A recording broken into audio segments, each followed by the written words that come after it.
So you start from the history, what has happened in terms of time and coverage, and then we break it down into the next kind of view of things as saying, hey, out of all the industries I've worked in, there's B2C, brand value kind of industry like consumer goods, brand, working for Unilever, fintech, where you have to operate through consumers are the final buyers, but you interact a lot with merchants, medical tech, where you have patients at the end, and you end up in digital manufacturing or tech or hardware and software, where it's a B2B proposition, and it's technically more complex and it requires very clear value propositions. And then you have the functional breakdown from business development, understanding the key, mapping out the business, sales, actually monetizing that product market fit, marketing communications, bringing that story to life, and marketing the product, choosing exactly which products at what price are going to operate, and strategy, and defining kind of the path forward. When you look at this, which are the challenges that you trigger someone to collaborate with Mark, with me?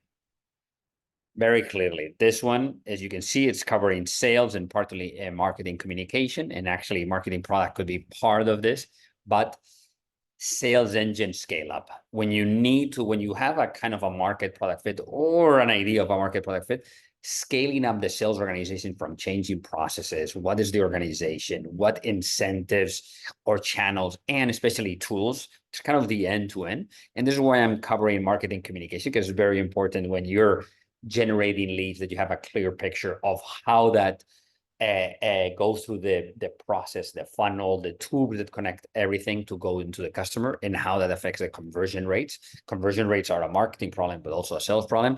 That's my specialty. You want that happen, bring it to me, and I'll deliver some value. Then second element is breaking it down a little bit. This is especially what I did in HP Inc. in their digital manufacturing business, is covering practically everything. Why?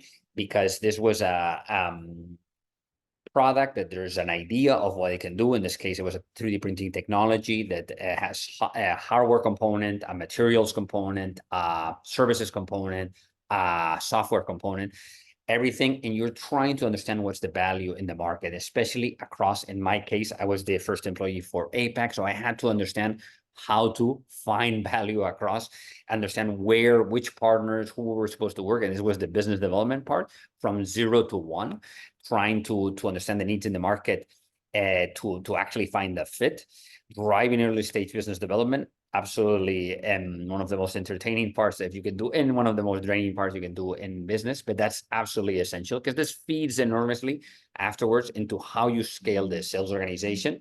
It's going to scale very differently when it's small, and you're trying to find pockets of value and extend those pockets of value, or that, for example, in 3D in digital manufacturing, who are going to be the key customers that are going to showcase the value, the production value of this, and help you scale.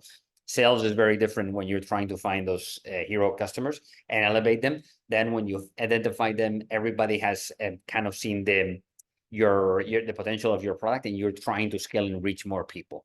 Early persona and communication strategy, absolutely essential. Who are you selling? And what are you going to do? What is the actual impact that your product is going to have? How is it going to change? Is very different in China than it can be in Japan. And we're talking countries, but then we're talking about industry level, where obviously the breakdown can go into very tiny segments, but you just need to map them out, understand if there's a partnership that can bring you there. And this is where the early strategic partners are absolutely essential. Doesn't matter how big the market is, if you don't have the partnership that will get you there, not really relevant. And then the product features and value proposition need to be reworked. Some product will work at certain price in some markets. Some others will have very different service level. Japan, for example, we had a completely different service level than we had in China. And then you have to customize. Doesn't mean that you're changing the product at the factory line, but you're changing the product facing the customer. Then those are the two ones that I can tell you that you'll get value. Third one, very interesting, that can happen, is more specific, is you have a challenge with a retailer. You're a consumer goods company, and you're like, what's my retail strategy? How can I scale? We're talking about retailer online or offline. they operate different, their daily operations are different, but their objectives are relatively similar. Plus, there's a combination now that is not they're similar in many ways. And this is why can I really bring this? Because I made a killing. It's a long time ago, so that's fair enough. You can challenge that, and that's why it's number 3. In 2008, 9, and 10, I drove double-digit growth for Unilever. We're talking about 22% in the middle of the financial crisis in Europe, working with Carrefour and Lidl. Why? Because that's kind of my specialty, you know, understanding the bigger picture and working on the big impact items instead of getting into the hustle of small negotiations with retailers. I think this is very important. It's an art. It's an art with a lot of science behind it, and that can be quite impactful. And then number 4 is a little bit more diffuse, because what I'm looking at is this segment of here: consumer goods, fintech, medtech. You have it's a combination. You have an end customer, which is there's a B2C relationship, but you operate through partners. You through retailers in consumer goods. Most of the time, there's a little direct to consumer, and as we have seen, it's very challenging to go to a direct to consumer. Fintech, you're working with merchants to offer products to financial services, especially, or discounts or certain elements, certain perks to customers through merchants. And then medtech, you have a patient, but you're working with medical professionals.